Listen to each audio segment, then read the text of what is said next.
Hi, everybody. My name is Levin Knock, and I will be your host today as we explore cybersecurity in network lighting controls at the DLC.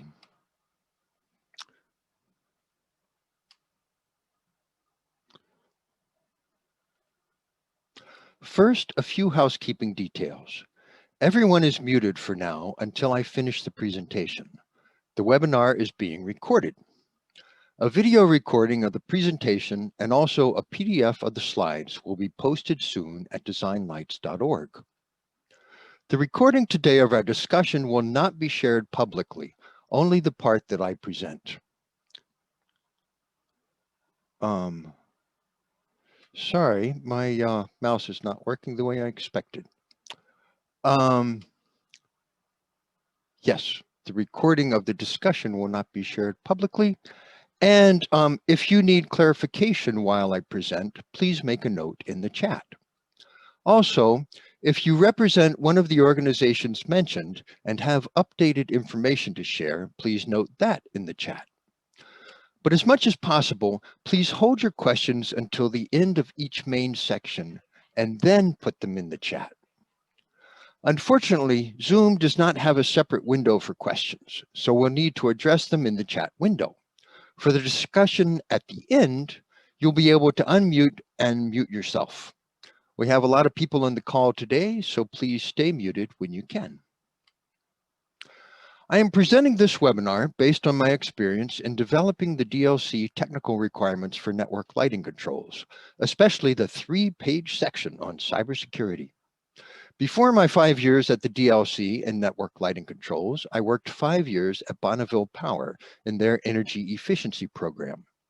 I am not a full-time expert in cybersecurity, although I am picking up some of the fundamentals through our stakeholder engagement process of comments and discussion with some of the folks who are on this call. Thank you to everyone who has helped me in my own cybersecurity education. Today, I'll start with an introduction to the DLC because some of you may not be familiar with the DLC yet.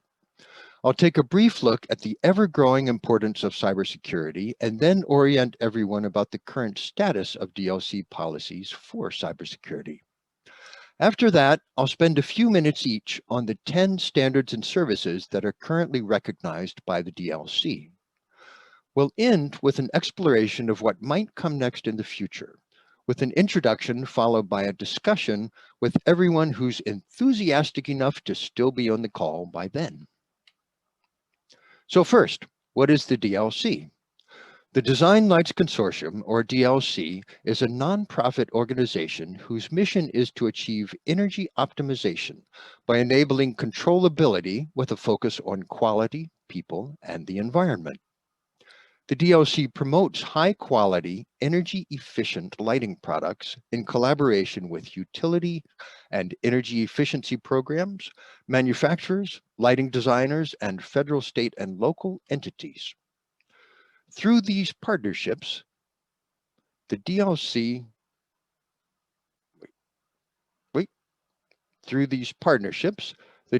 establishes product quality specifications, facilitates thought leadership, and provides information, education, tools, and technical expertise.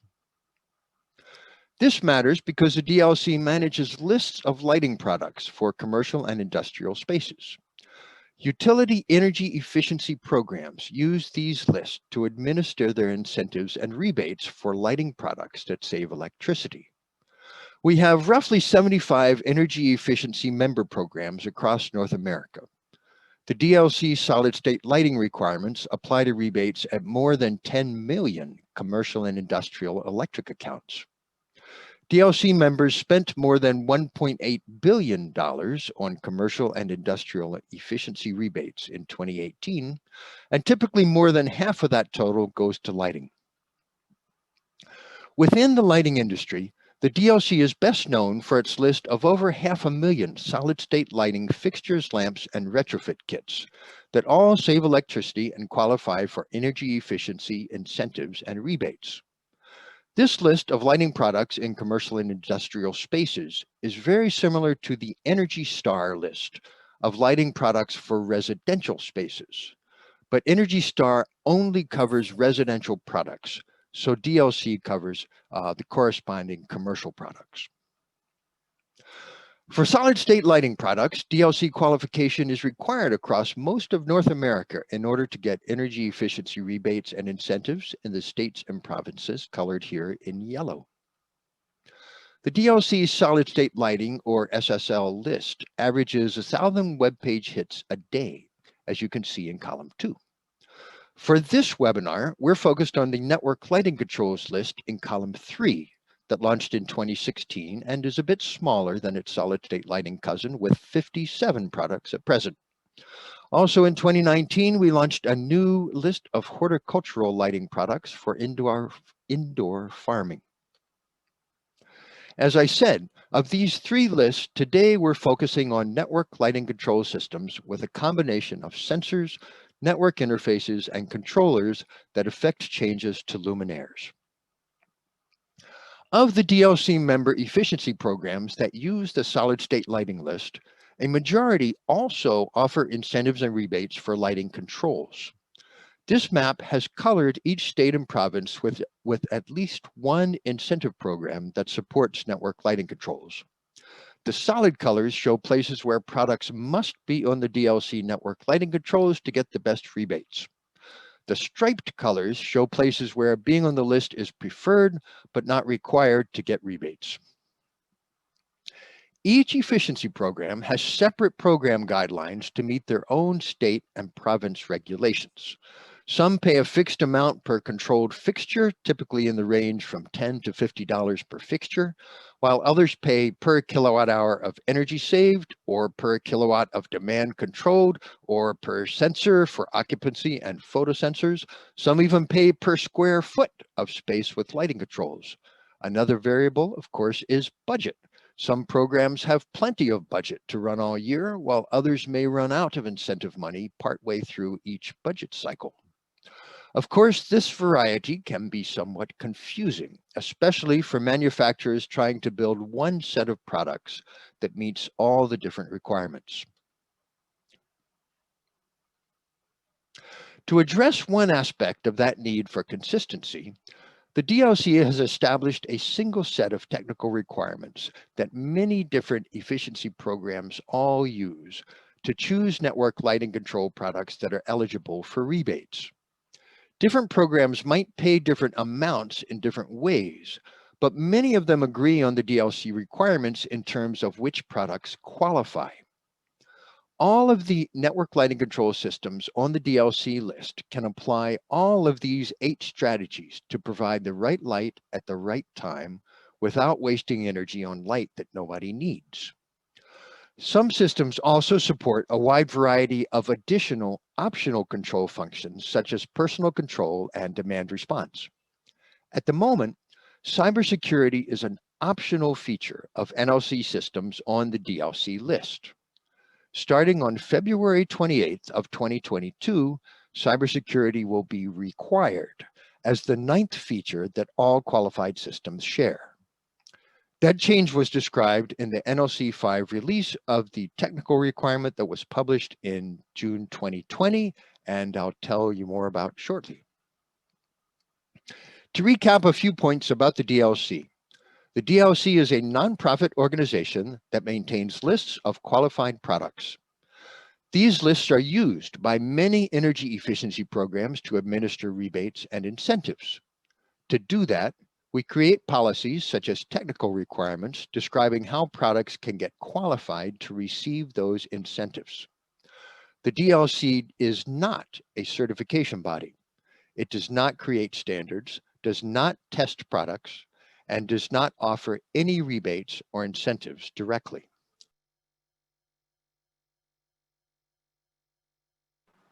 Excuse me. This diagram outlines the DLC process for policy development. First, we conduct research, then get advisory input and write a draft policy. That policy is distributed for open public comment and modified based on stakeholder feedback. We receive many comments which we review. After 1 or 2 iterations, we finalize and release the draft. As I said, we are not a certification body, we do not write standards, and we do not require consensus to move forward. And now, here's cybersecurity. Cybersecurity is the practice of defending network systems and data from malicious attacks. Developing effective requirements for system security is complex. Effective security includes both the security of the hardware that is installed and the security policies and processes that must be undertaken by a customer to configure and maintain a secure network. Cybersecurity for network lighting controls is of fundamental importance to NLC market adoption. Hacking of an NLC system could easily become a headline and cause large numbers of potential users to question or delay their adoption of the technology. The lost energy savings from canceled or delayed NLC deployment has the potential to be significant. Michael Skurler recapped the 2013 Target hack in a recent article about IoT security called "Don't Be a Target" in the IASLD+A journal. Here's a recap of a few famous hacks from Target back in 2013 up to today, with breaking news about Pegasus spyware being used globally for political gain. A recent research report by PSA Certified found that 87% of tech decision makers surveyed were satisfied with the quality of IoT security implementations within their company. However, less than half of the companies surveyed carry out a threat analysis in the design of every new product, and 84% of companies that have adopted IoT have reported some kind of a security breach. They found that the cost of implementing cybersecurity was the biggest concern and market barrier, but cost was only slightly more concerning than customer demands for better cybersecurity. You can find the report at the website here, report.psacertified.org. By the time that cybersecurity is required in February 2022, we will have been exploring this topic with DLC stakeholders for 5 years. It was introduced in 2017 at the DLC Control Summit in Atlanta, Georgia, and has been developing ever since. One important point in the development was a cybersecurity working group in 2019 composed of representatives from test labs and DLC industry partners, where we addressed multiple concerns and ironed out several details about exactly how the policy should work. Our intent for the cybersecurity initiative is to ensure that DLC industry partners have done at least some due diligence in addressing the cybersecurity of their system. We will be concerned about keeping systems on the list indefinitely that cannot say they have done anything. This has potential implications to the DLC, our brand and credibility, and in turn to utility efficiency programs. Second, we want to be able to cite third-party standards. We are not cybersecurity experts, and we do not want to be in the business of determining what is good cybersecurity and what is not. That should be determined by the experts who are developing cybersecurity standards for these technologies. And third, we want to disclose to users of the list the efforts that our industry partners have undertaken to address cybersecurity. We want to help provide information to decision makers so they are more equipped to choose certifications and products that manage cybersecurity risk in a way that is appropriate for each situation.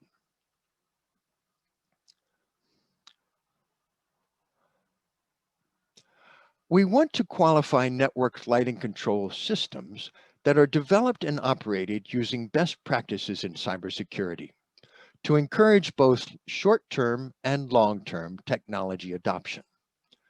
We want to support utility energy efficiency programs in providing more extensive support for the technology in order to see more network lighting control systems installed on more projects. All of this together driving accelerated technology and adoption and energy savings. And first, a brief message. Somewhere, Even now, far away in the dark of night lurks an evil hacker, stealthily plotting to shut down your lights. But fear not! You can join the DLC in thwarting this dastardly deed, lighting the world for truth, justice, and light that shines when it should. We shall embark on an intrepid exploration where we shall explore such dazzling topics as: by what criteria are standards and services selected for recognition? And are any new standards on the horizon? Yes, in this cybersecurity session, we shall certainly strengthen the shield of standardized cybersecurity safeguards to dispel the desperados of dastardly darkness and step forward together bravely into a newly networked world of lighting. Welcome. I'm glad you're here. Now I'll discuss the current state of network lighting control cybersecurity at the DLC.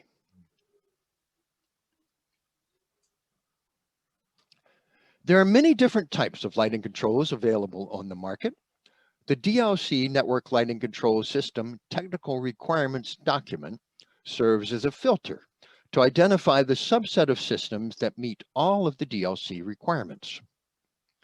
You can find the network lighting control technical requirements to read online or to download as a free PDF at designlights.org by choosing Lighting Controls and then Technical Requirements. It currently has 20 pages with 3 magic pages devoted to cybersecurity. The changes from the old version 4 to the current version 5 are highlighted in yellow, but I removed the yellow highlighting from the clips that I'll show here to keep it simple. This excerpt from the technical requirements shows the criteria that DLC uses to decide whether to recognize a standard or a service.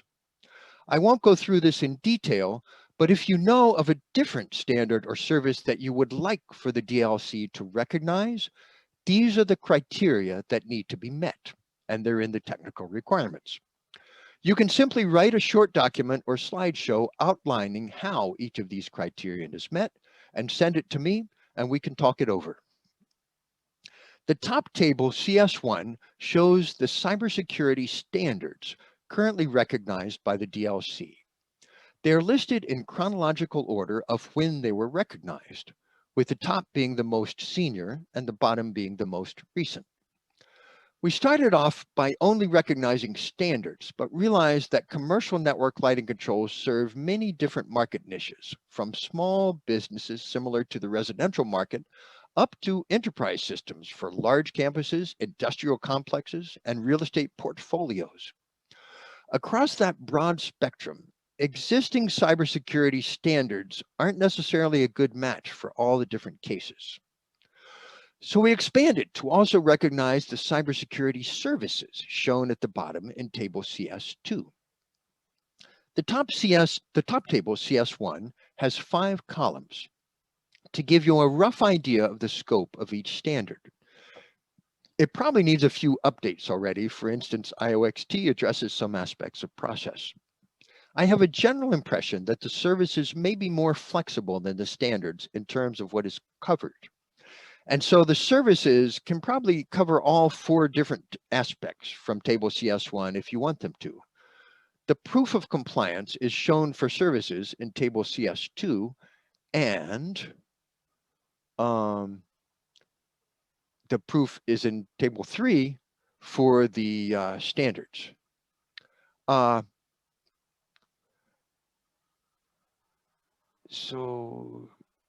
Excuse me. By the way, throughout this process, I keep learning more about cybersecurity. For instance, when we first started, I thought that the main goal was to assure that particular product components have been tested against particular failures. So I didn't understand how a standard like ISO 27001 was relevant, because it's all about a company's processes, but not about any particular product. But I've learned that the first crucial step in the ongoing journey of addressing cybersecurity is to create an organizational culture where development processes are aligned with concerns about cybersecurity. From that starting point, it's more feasible to develop product upgrades and new product components and systems that address ever-evolving cybersecurity concerns at the component and system levels. By the way, once a certification is on this list, the DLC does not expect to remove it with less than 2 years of notice.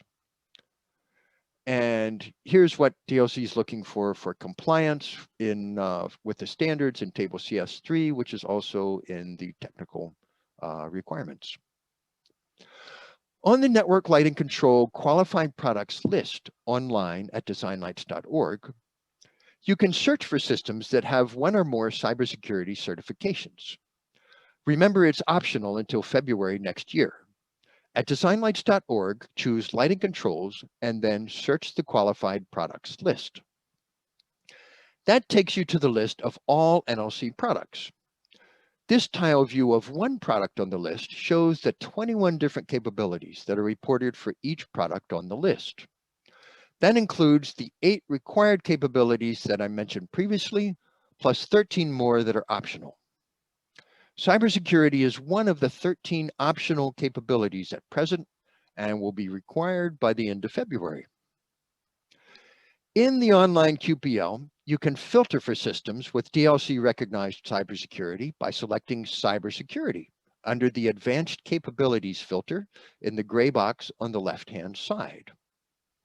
However, you can only see a yes or no in the list of products. You can't see which certificate goes with each yes. In this view, some of the systems are counted twice. So you'll see 20 total systems here because there's one row for interior applications and a separate row for exterior applications. From that perspective, there are 20 systems certified for cybersecurity at present. The DLC is rolling out a major upgrade of our website in August. And within a few months after that, I hope that you'll be able to see details in this online view about which certification each product achieved. In the meantime, if you really want the answer now, you can download an Excel version of the qualified products list. That will give you a nice big spreadsheet, and when you open the spreadsheet, each column shows one of the 21 different main capabilities. If you enable macros, then you can expand and collapse hidden columns to see more columns with more details about each capability. Cybersecurity is the very farthest over on the right in column FG. When you click the Show button in cell FG1, then you can see columns FH, FI, and FJ with the cybersecurity certifications for each certified system. Like I said, that information is coming soon to the convenient web-based version of the QPL, but it's not there quite yet. The first 5 versions of the technical requirements for controls were updated every year. The most recent NLC 5 requirement was published in June of 2020. And now products are in the process of requalifying under the updated requirement. The annual cycle of revision has now slowed down considerably. This will give the DLC more time to research what is needed before the next release and will give industry partners more warning about any changes. At this point, it's not clear exactly when the next release will be, but it's tentatively scheduled for 2023. This timeline shows that applications were recently frozen in preparation for the website upgrade. Applications will be accepted again on August 1st in a new online process that is friendlier than the old Excel-based process. The next important date after August will be February 28, 2022 that I keep mentioning, when any products without at least one recognized cybersecurity certification will drop off the list. After that, the future is a bit unknown, but is likely to include release of a new version in 2023. You might find a version of this timeline on the website that still says NLC 6 is coming out sooner than that, but that is not true. That will be updated, as I say, when we update a whole bunch of things on the website. And now I will pause to check in with Bhagwat, who has been monitoring the chats to see if we have any questions. No questions yet, so we are looking good. Okay. But I guess we'll leave a couple of seconds. Any questions, participants, or any comments, feel free to type it out in the chat.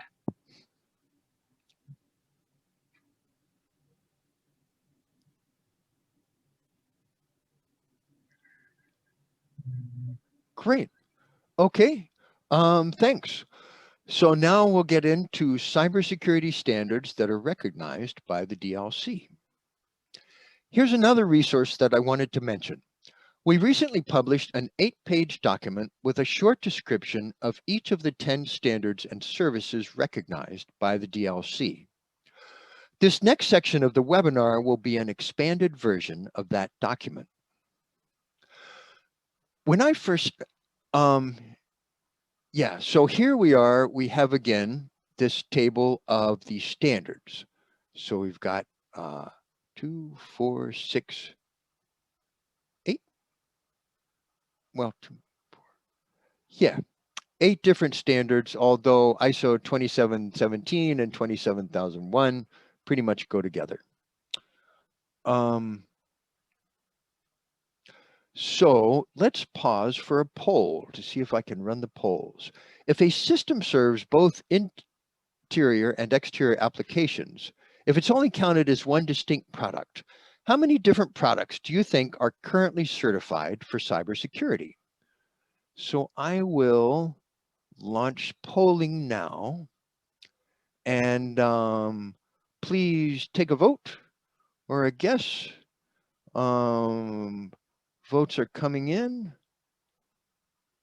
Let's see.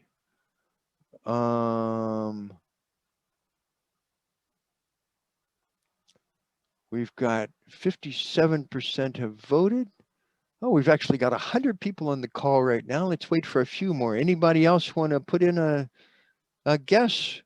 Looks like polls have slowed down. So here we go.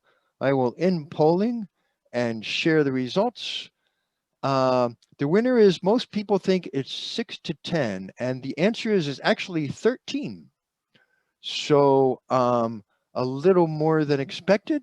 Thanks for voting. And so here they are. The QPL was last updated on July 13th, and it listed 57 qualified NLC systems. Of those 57, 20 systems were already certified with the NLC 5 requirements, with one or more cybersecurity certifications recognized by the DLC. There were 13 unique interior systems, and 7 of them also had corresponding exterior systems. So for instance, in the top row, Cooper Wavelengths has an interior plus an exterior qualification. And if we're counting distinct products, we'd only count it once. You can see that ISO 27001 is the most popular, with 4 distinct systems, followed by SOC 2 and IOXT that each have 3 systems. Then UL 2900-01 and IEC 62443-4-1 each have 2 systems, and UL 1376 has 1. You can also notice that Acuity Nlight plus Nlight Air both got SOC 2, and they also got IOXT certifications. And now we'll dive into going through each individual certification. The ANSI CAN UL 2900 series of standards was developed as part of UL's Cybersecurity Assurance Program, or UL-CAP. It's published as both ANSI and Canadian standards. 2900-1 applies to general network connectable products, including network lighting controls. The UL 2900-2 family has specific standards for healthcare, industrial control, and building and life safety. UL 2900-1 evaluates and tests network connectable products. It includes risk management for software development, evaluation and test for the presence of vulnerabilities, software weaknesses, and malware, requirements for the presence of security risk controls in the architecture and design of a product, and does not include functional testing or hardware requirements. When network lighting control systems first started exploring cybersecurity certifications, UL 2900-1 was the first standard to be used on DLC qualified products. RAB Light Cloud was the first DLC qualified product to be certified, followed shortly by Cooper Wavelengths wireless connected lighting. Next is IEC 62443. The ANSI ISA IEC 62443 series of standards was originally developed for industrial automation and control systems starting way back in 2002. The International Society of Automation, or ISA, and the International Electrotechnical Commission, or IEC, develop and publish the 62443 series in compliance with the guidelines of the American National Standards Institute, or ANSI. This standard is usually called IEC 62443 or perhaps ISA IEC 62443. There is a related family of support organizations and websites, including the ISA Global Cybersecurity Alliance, where you can find an overview of the whole series, and ISASecure, where you can find a list of test labs accredited under the ISASecure brand.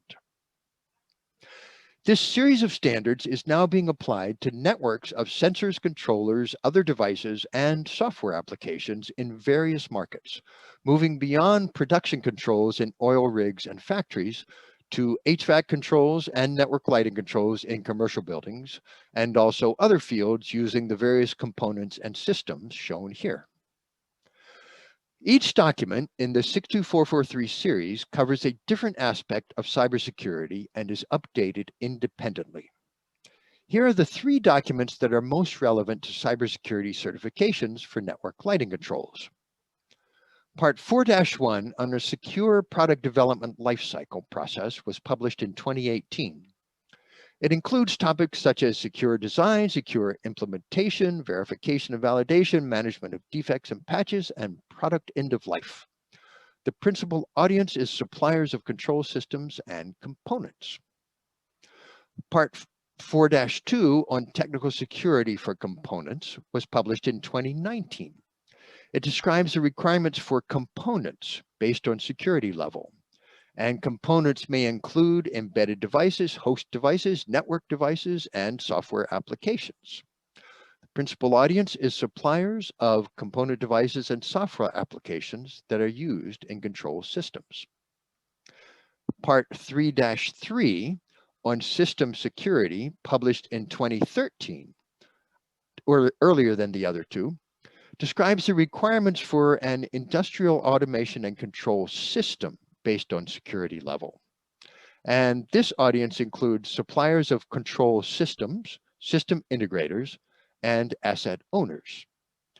And other topics in the series cover additional topics, other documents. The ISASecure organization offers 3 certification levels. The SDLA at the top covers 4-1, which covers development processes.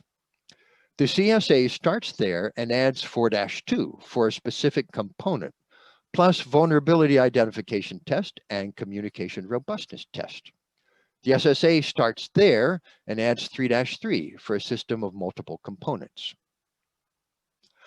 After the 2013 hack of credit cards at Target accessed remotely through an air conditioner, the building control industry commissioned a report exploring how the standard could be applied to building controls.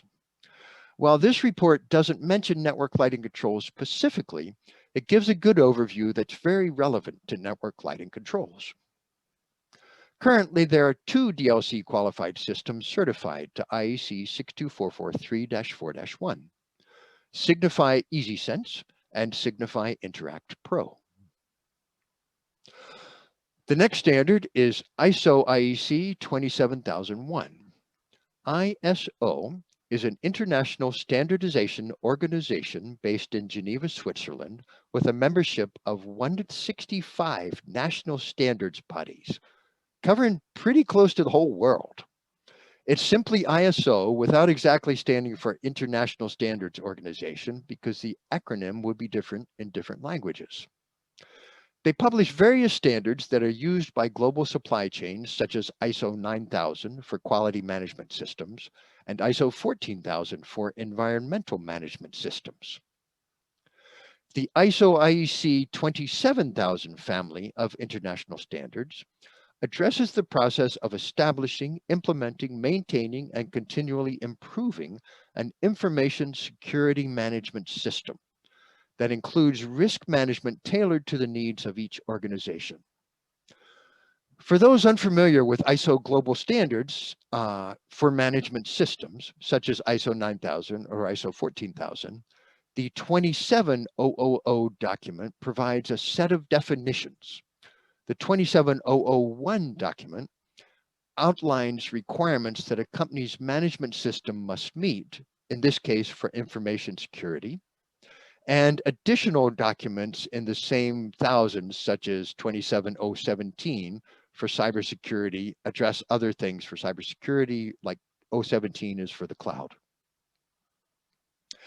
The ISO/IEC 27001 certification usually involves a three-stage external audit process defined by the ISO 17021 and ISO 27006 standards. Stage 1 is a preliminary informal review of the information security management system, for example, checking for the existing and completeness of key documentation. Stage 2 is a more detailed and formal compliance audit that independently tests the ISMS against the requirements specified in ISO 27001. The auditors will seek evidence to confirm that the management system has been properly designed and implemented and is currently in operation. Certification audits are usually conducted by ISO/IEC lead auditors, and passing this stage results in the ISMS being certified compliant with ISO 27001. Ongoing involves follow-up reviews and audits to confirm that the organization remains in compliance.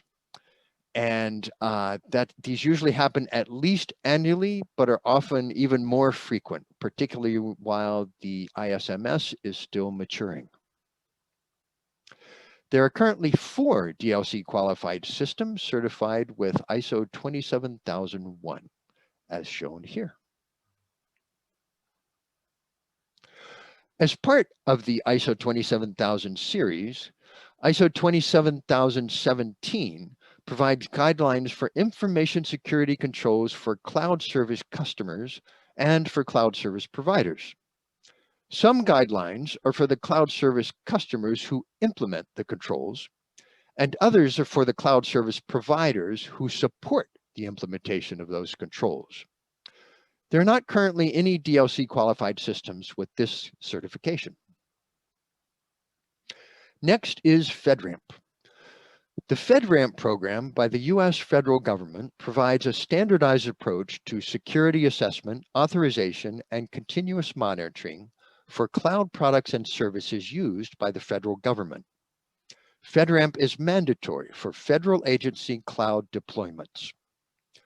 The purpose of FedRAMP is to ensure that cloud systems used by government entities have adequate safeguards, to eliminate duplication of effort and reduce risk management costs, and to enable rapid and cost-effective government procurement of information system and services. My understanding is that this certificate is quite challenging to get and to keep. Unless you're going after contracts for installations in federal buildings, you probably would not consider this as a possibility. Unlike some of the for-profit websites that just like to say, call us and we'll talk, the fedramp.gov website has some helpful information on it about the process if you do actually want to go after this certification. At present, there are 231 FedRAMP certified cloud services, with 54 applications in process and 34 more applications ready to begin processing. There are no DLC qualified NLC systems that claim this certification yet. Excuse me. The SOC 2 Service Organization Controls Report is defined by the nonprofit American Institute of Certified Public Accountants, or AICPA. It provides guidance for auditors who are certified public accountants to report on a service organization's controls over its system relevant to security, availability, processing integrity, confidentiality, or privacy. The SOC 2 report is tailored to each service organization's needs, with different principles, controls, and tests for controls. These reports can be used for vendor management, internal corporate governance and risk management, and regulatory oversight. Each report contains detailed information about whether a service organization's system was described properly and whether the controls described were suitably designed and operate effectively to provide reasonable assurance that the service organization's service, such as, in this case, a cloud service, whether their commitments and service requirements are achieved. I found it difficult to find much information on the AICPA website, but there's a helpful overview at imperva.com. This graphic provides a bit more detail about some of the subtopics in each of the 5 main topics or trust principles that can be covered in a SOC 2 report. SOC 2 certification is issued by outside auditors who are CPAs. They assess the extent to which a vendor complies with one or more of the 5 trust principles based on the systems and processes in place. A SOC 1 report describes a vendor's systems, and a SOC 2 report tells how effective those systems are. There are currently 3 DLC qualified systems with SOC 2 certification: Acuity Nlight, Acuity Nlight Air, and Autonomy Energy Center. Next is CSA. The acronym CSA can stand for many things, including the Chinese Student Association and the Canadian Space Agency. Even in the narrow field of cybersecurity for network lighting controls, there's more than one organization called CSA. The Cloud Security Alliance focuses on cybersecurity in relation to the Internet cloud, and I'll talk about them next. The CSA group, which I'll discuss later, focuses on many different standards and services, including cybersecurity. There are 2 parts of CSA group: a not-for-profit that develops standards for Canada, and a commercial business that offers testing, inspection, and certification services worldwide. But back to the Cloud Security Alliance. The Cloud Security Alliance Security, Trust, and Assurance Registry, or CSA STAR for short, is a little like the DLC qualified products list. While the DLC maintains list of qualified lighting products and NLC systems, CSA STAR is a list of providers of cloud services that meet standards for cloud cybersecurity with various levels of rigor.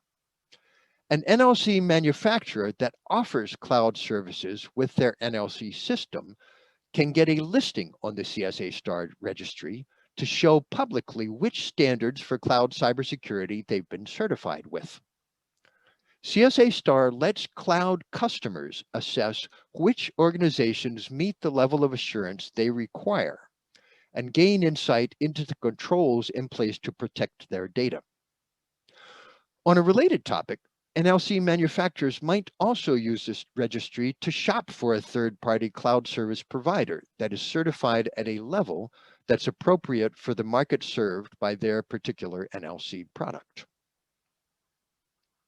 Incidentally, the Cloud Security Alliance organization also publishes the CSA Cloud Controls Matrix tool that's a meta framework of cloud-specific security controls mapped to leading standards, best practices, and regulations for information security in the cloud. There's nobody at the moment, no products yet are certified with CSA star. Next, yes, and so the next standard is the IOXT standard by the IOXT Alliance. Thanks to Brad Ree at IOXT for sending me these slides from the IOXT Alliance. You can learn more about the IOXT program at ioxtalliance.org. The mission of the IOXT Alliance is to build confidence in IoT products through multi-stakeholder, international, harmonized, and standardized security and privacy requirements, product compliance programs, and public transparency of those requirements and programs. The program is based on 8 principles shown here as bullets that map back to US and European regulations in the 3 general categories of security, upgradability, and transparency. Device profiles are being developed to capture the unique security requirements for specific devices and markets, and multiple labs provide testing. Alliance members provide products and services for markets ranging across consumer electronics, mobile apps, automotive, and commercial building controls. The profiles relevant to commercial network lighting controls will mainly fall in the top 3 rows here, from mobile apps, cloud, and smart buildings. As you can see in the smart building row, the profile for network lighting control has been developed this spring and will be released any day now. The IOXT base profile has been available since mid-2020. It forms the core that all of the other profiles must either meet or exceed. It covers products for the general consumer retail market, but does not cover topics specific to commercial buildings. All products must meet the pink requirements highlighted by the yellow arrows. The legend in the top right corner shows the color code for higher levels of risk assurance that are optional to achieve. A profile tailored specifically for network lighting control gateway devices in commercial buildings is in development with additional requirements beyond the base profile, with expected release any day now. Compared to the base profile that I'll show again, the main difference is in the second and fourth columns for secured interfaces and for security by default. So here's the base profile, where you can see that secured interfaces is very short and security by default has nothing. And here's the NLC profile again, where you can see the additional requirements. Many of these extra requirements will apply to any devices used in a commercial building, and some of them are also specific to network lighting controls. After the NLC profile is released, NLC products that have already been certified with the base profile must update within 3 years to the NLC profile. New NLC products that want to get IOXT certification can certify to either the base profile or the NLC profile for 1 year after the product release. But after that, all new NLC products will use the NLC profile, with the extra safeguards appropriate for commercial buildings. There are currently 3 DLC qualified systems with IOXT certifications.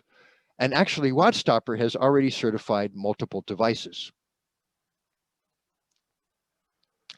And now we will pause again to see if there were any questions about those recognized standards.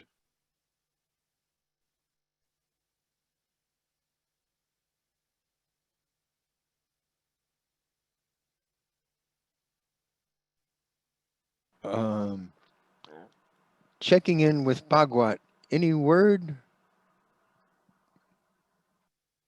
No questions yet. Okay. You're good. And if you do have a question, please enter it in the chat as we go along. So next, we will keep going to cybersecurity services that are recognized by the DLC. So these are the 3 services that are currently recognized. As I mentioned, we expanded beyond the existing standards because a year and a half ago, when we were making this decision, it was unclear how that the set of standards would cover all the different markets that network lighting control systems serve. So first is UL MCV 1376. That addresses device security capabilities plus product management, software update, and vulnerability management processes, including cloud services. Levin, I'd like to pause for a second. We got 2 questions in. Oh, okay. Yeah. Let's One go back. from Ron Bernstein. So will the slides be available with the links to these standards efforts?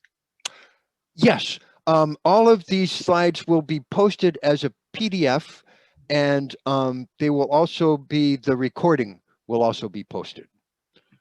So both the recording and the URLs PDF. to navigate to the website. Yeah. Yes. And we have one from Andre. Why is ISASecure not recognized as a service?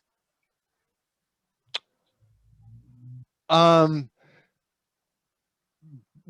because IEC 62443 is a long-standing standard, and so ISASecure is one accredited way that you can get certified in the standard. If Andre Restaino is on the call, maybe you could respond to that question, because I'm a little unclear on it, but basically I believe that ISASecure, the service of ISASecure that we're talking about here, is certifying to a particular standard, and what DLC is interested in is the standard. So I hope that helps.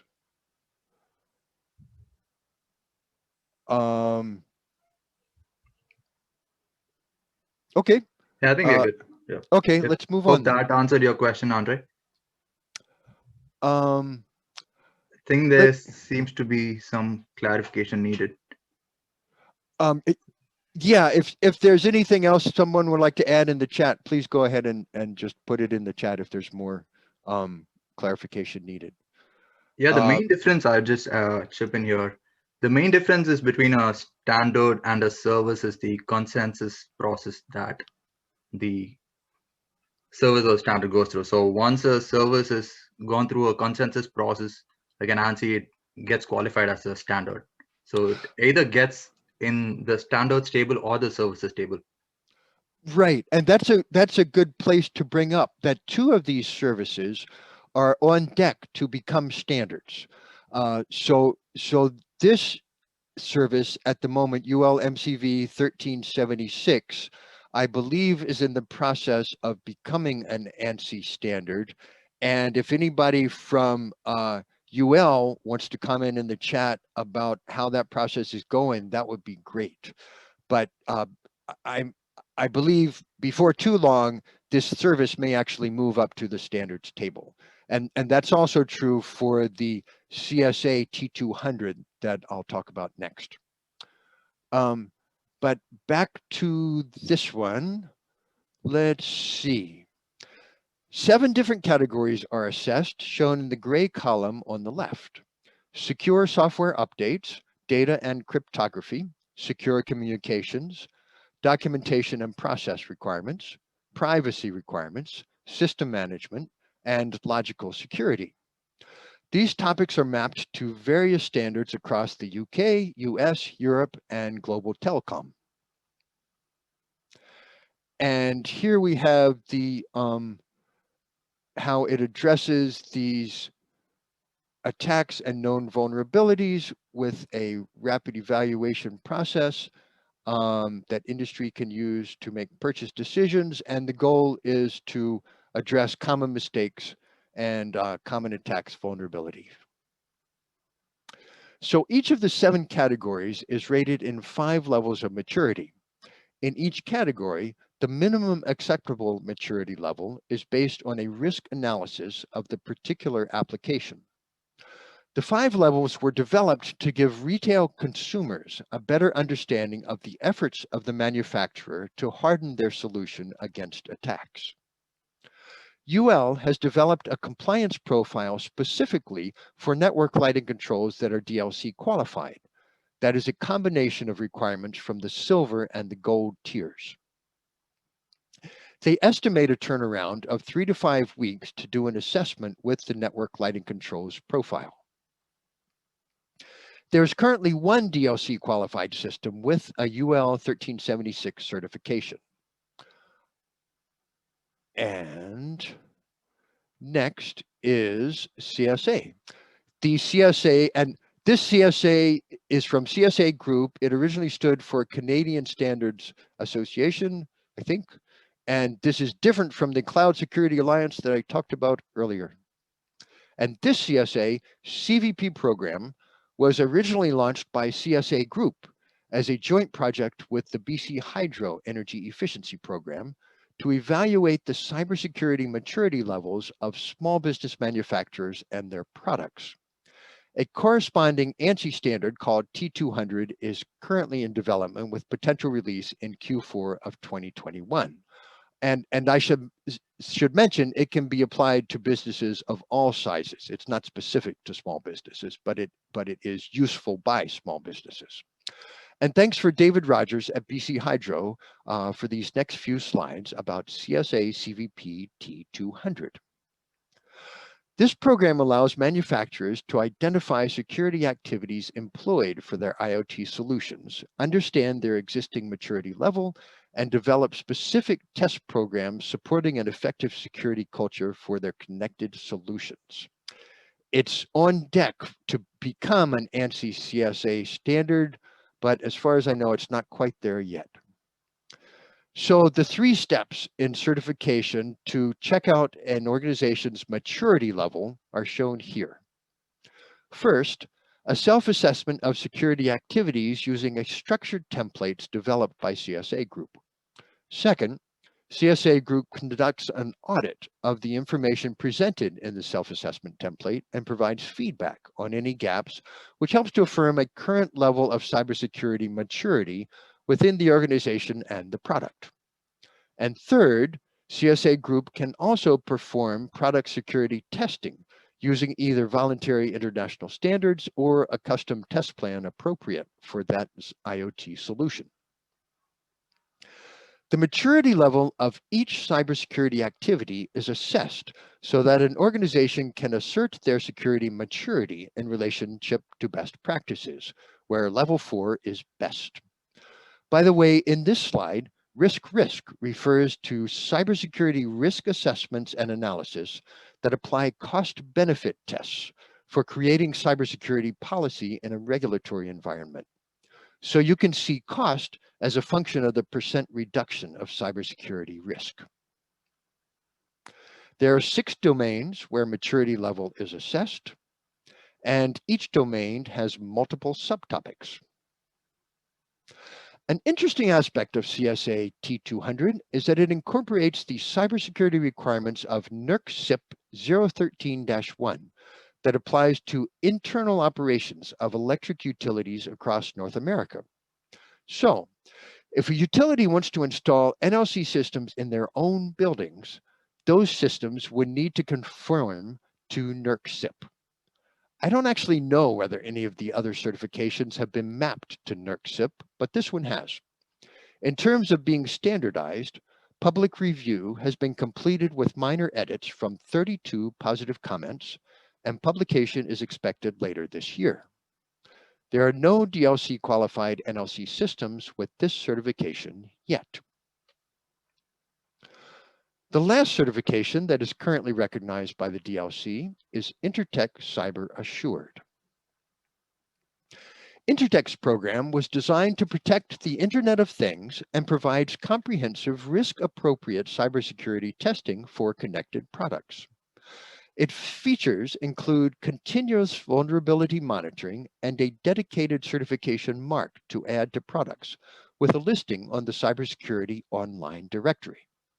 It incorporates testing of the three corners of the IoT triangle: the product itself, its mobile or web app, and the server back end. While there are no DLC qualified NLC products with this certification at present, the online product directory shows 1 Wi-Fi LED light strip and 7 Wi-Fi LED smart lamps. And here we are again. So now, having taken the grand tour, you can take another look at this table, which hopefully will have a bit more meaning after going through that exercise. And now we'll pause again to see if there were any questions about those recognized standards. Yeah, there is a comment from George Strom. ISASecure is an accreditation body that offers the services IEC 62443 service. Oh, thanks for that addition. Yeah. George, if you'd like to unmute yourself and add a little more to it, feel free. Yeah, so the IEC 62443, the accreditation aspect of it started with the ISA and moved into the IEC. So largely the governance over the standard and the technical panel then offer that service. And then the service is as defined in that matrix that 11 up there, the IEC 6443 and the relevant systems and component standards, the -3-3-4-1. So they have that, they would look for best practices to get to the marketplace to the manufacturers, but they wouldn't be offering a unique mark. It would just be the certificate to 62443. Thanks. Sure, thank you.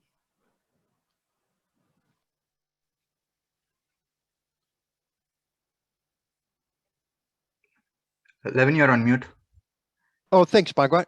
If there's nothing else, we'll keep going. So next, I'll give you an update on some things to look forward to from the DLC in the near future. In the online QPL, you can already filter for systems with DLC recognized cybersecurity by selecting cybersecurity under the advanced capability filter, as I mentioned. But sometime in the next year, I'm hoping to expand that, so you'll be able to see the details of which cybersecurity standards and services are met by each product, just like you can see that now in the Excel spreadsheet. And now I want to tell you about one more standard, PSA certified, which is not on the DLC recognized list yet, but will be soon. This new standard is based on the idea that if you embed good security practices into chip design at a fundamental level, and then use secure operating systems in those chips, that makes building a secure device much simpler. PSA certified is based on establishing a secure root of trust in each chip with open source architecture as a solid foundation for security at higher levels. One of the founders was the chip maker ARM that builds embedded microprocessors. They've also recruited several additional chip makers, and already 30 silicon chips have been PSA certified. There are 3 levels of integration that can be certified. You can certify a chip, or you can certify an operating system running on a chip, or you can certify a device incorporating an operating system running on a chip. There are also, separately, 3 levels of assurance or risk management. The first level takes about a day to complete by completing a self-questionnaire that's reviewed by a lab. The second level takes about a month to protect against software attacks, and the third level takes more than a month to protect against physical attacks.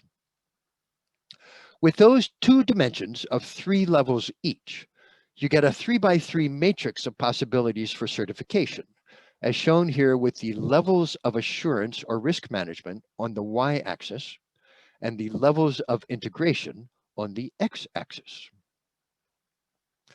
As of early this month, there were a total of 70 things certified.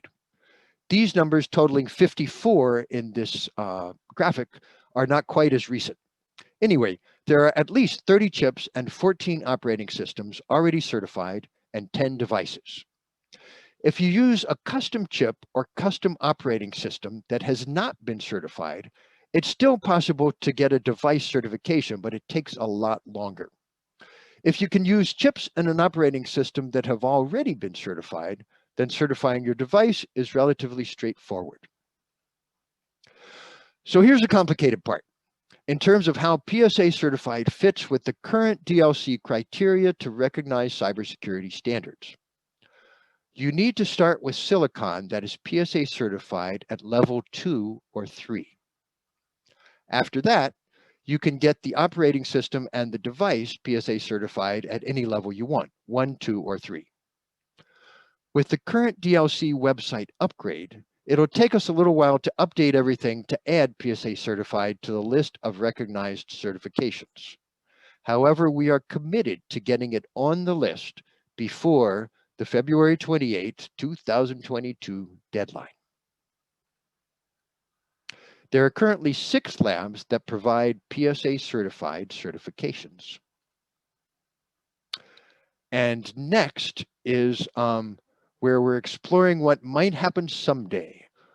All of those things I just said, I'm relatively sure about. The things I'm going to say next could change wildly. Oh, wait, here's one more slide of easy wins. So as I mentioned, we plan to maintain, well, here, let me just review a few things. The DLC plans to maintain cybersecurity requirements similar to NLC 5 for at least 2 years, with the possible addition of new standards and services as they become available, and also some of the services may get a version released as a standard, and minor changes in language if needed for clarification. In the meantime, development efforts will explore the potential for more substantial updates after 2 or more years to keep pace with the fields of cybersecurity and cyber privacy. So as I was saying, what we're going to talk about next will be mostly in that 2 years or beyond realm where things are highly subject to change. So here are some possible ways, possible things that could be updated in the technical requirement that would go through the stakeholder engagement process, which is beginning right now. First, we could refine the criteria to recognize new standards and services. For instance, when looking over PSA certified, it's clear that a chip at level 2 or 3 meets the criterion, but if it turns out to be really important to recognize chips, PSA certified chips at level 1, that would take a modification of the criteria. Let's see, we could define the minimum level of acceptance for each standard and service. There is a very broad range of what the different ones cover. And the goal of that was to give enough space so that there was something appropriate for various markets. However, if there's a strong sentiment that there's some minimum level that everybody should meet and it's different from what's currently created by the current technical requirements, we could modify that by, say, for instance, choosing if there's 5 tiers of risk assurance, you have to be at least tier number 3, for instance. I haven't heard much appetite for that, but that's one thing we could do. Well,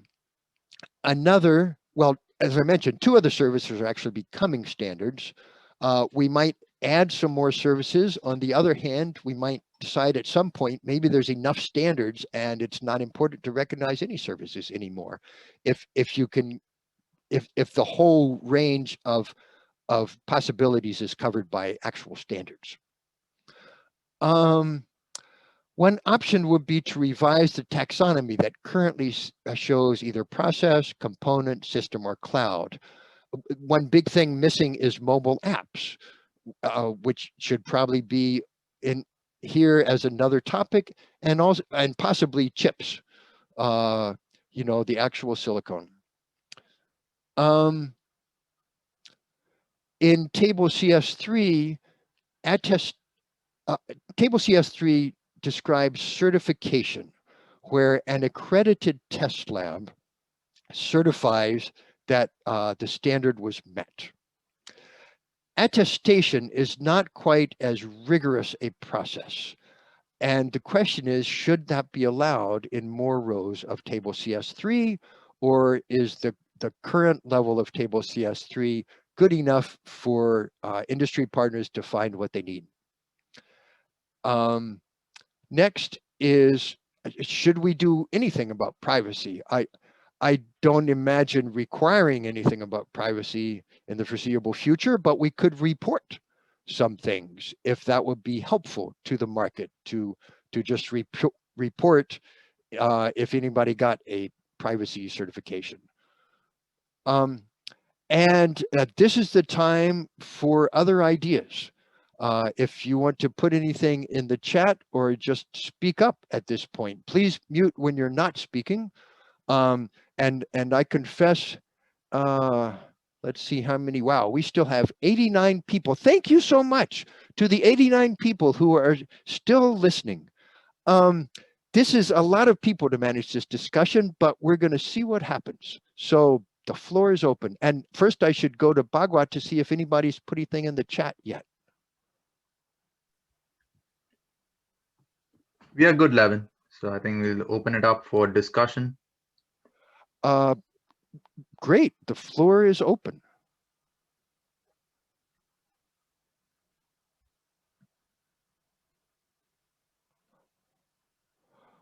And I will also add, if anyone is feeling shy, but would like to suggest something else that we should consider, or if any of these topics is near and dear to your heart and you feel strongly that, yes, DLC really has to do something about this, feel free to send me an email at lnock@designlights.org.